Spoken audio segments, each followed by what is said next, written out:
What's up, guys? I'm back. How are you? Hope you had a good holiday.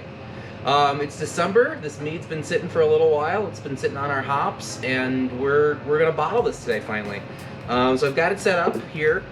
At home, when I do this, I go from countertop to floor or something like that. But to get everything in frame, I've got these two buckets here, just like last video. But I have an actual mini siphon this time, not the giant ridiculous one.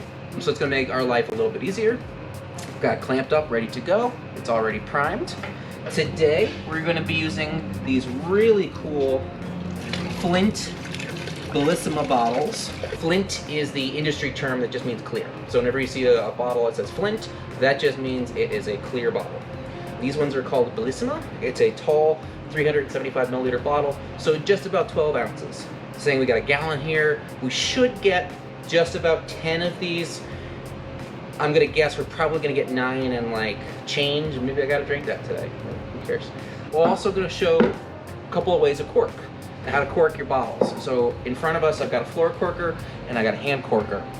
And once we get to the first bottle, I'm gonna do a bottle each on these two different styles of corker, and I'll explain the difference and why this one is a lot better.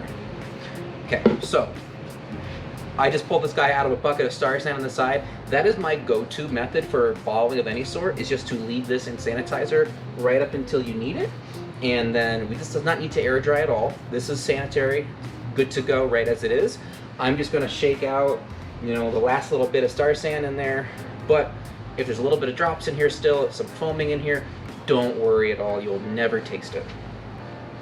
So, and then go straight down, push. This is a spring activated bottle filler. They work really well because you can see it's filling, and then as soon as I take my pressure off of here, it stops filling. And then I also recommend is you get a little pitcher or something that you can put your bottle in, because what we're gonna do is we're gonna fill it up right to the brim. I'm gonna have like a teeny bit of trickle that comes out, but then once I remove this filler, it's going to be the perfect amount of leftover space in this bottle. We'll come right to the brim, and then we're going to pull this guy out. Okay. And then, it's a little bit of extra space, these tall bottles, so I'm going to go here on the side, just a little bit, to get to about there. Okay. Let's put that down. Now, so for corking, so for what I have here, I've got some corks just in a jar of Star Sand, just to kind of make sure the outside is sanitary, and when you touch it, you get a little bit of Star Sand there. So the way that a floor corker works is that you load a cork into this chamber up here. I'm going to turn this, and so this is actually going to compress and squeeze the cork down first, and then the second motion we're going to push the cork into the bottle. And the way that this plunger here works is that once you start to pull the lever down, it stays in place to put resistance so that it doesn't keep moving. So we're gonna do that first. We're gonna push this down. We're gonna lock that right up in here.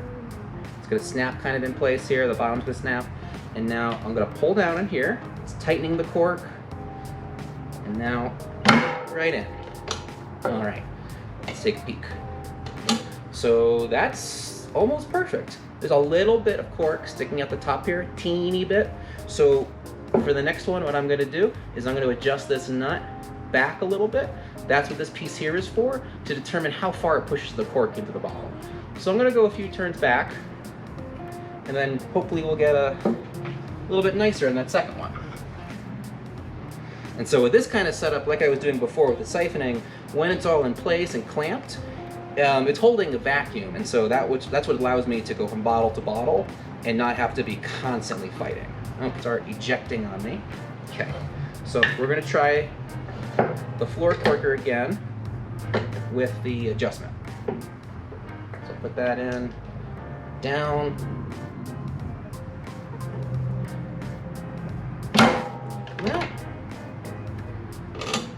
Now look at that, just slightly under the lip. Much nicer. Okay. So, now that we've done the fun one, let's talk about hand corkers and why I hate them. So, I showed you before the way that a floor corker works. It's two motions. The first is squeezing the cork, and then the second is actually pushing the cork in. The way that hand corker works is that there is a little chamber up here, conical shaped chamber, that tapers down to a small opening at the bottom here. So bigger up here, smaller at the bottom. And you load cork, just like before, and then you can see this plunger that goes straight down. And so with these two arms, you maneuver the arms to grip the neck of the bottle, and then as you push down, the plunger is going to push the cork. So let's get another bottle. And the corks I'm using today are a number 9 by 1 3/4. It's a standard wine cork.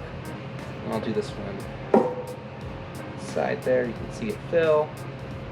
It's a really nice color. I like these bottles a lot, especially for gifts or for something like this. It's a little bit more special than, you know, your standard wine or your standard beverage. It really gives it a lot of flair, and they look awesome. So now, as you can see, I have to make sure that this bottle stays upright while I'm doing this. So it's a little bit trickier because you don't want to go whoop, or slide out the side and then lose all your precious wine. And then we're going to push down. All right, and it's in. So that wasn't too hard, but it's not quite as nice. I'm going to bring this a little closer to the camera. You can kind of see it's got a big dent in there in the middle, and it's kind of looped on the side. If you're using a shrink sleeve on the outside of these, those are those colorful sleeves on the outside that you have to tear off before you open your wine. That hides a lot of these imperfections, and I would really recommend it for the hand corker because that looks a little wonky, but it did its job just well, right? Cork's in there, it's gonna keep that mead from going bad. And then I think I put a little bit too much in there when I did the side thing. This is closer to ideal, closer to these two. Cool. So I'm gonna keep bottling these guys. These meads will, you know, kept on their side, which the reason for doing that is that when you turn it on its side, you can see the liquid is now touching the bottom of the cork. So if you're ever trying to age something for a really long time, keeping it on its side, make sure that the cork stays dry, moist and doesn't dry out, doesn't let air in, and keeps the integrity of the cork much longer. So keeping on its side is always a good bet to make sure that your mead stays as good as it possibly can. Let's try this hand corker again. Cork in there, grip the base, the two arms, whoopsie, almost knocked it over there, and down. And it's not quite as forced as it might seem like I'm using there. I was just trying to be very careful about not knocking it over. And that's really all there is to it. This 1 gallon of mead, you can already see we're pretty damn low on there, but we're gonna make about 10 bottles altogether. And so I'm gonna be done in, I don't know, maybe another 10 minutes or so. I really appreciate all the comments that I've received from you guys, especially local customers.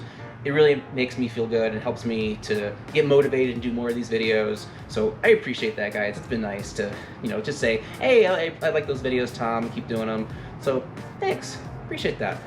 So I'm gonna keep bottling this mead up, and maybe I'll end up drinking bottle number 10.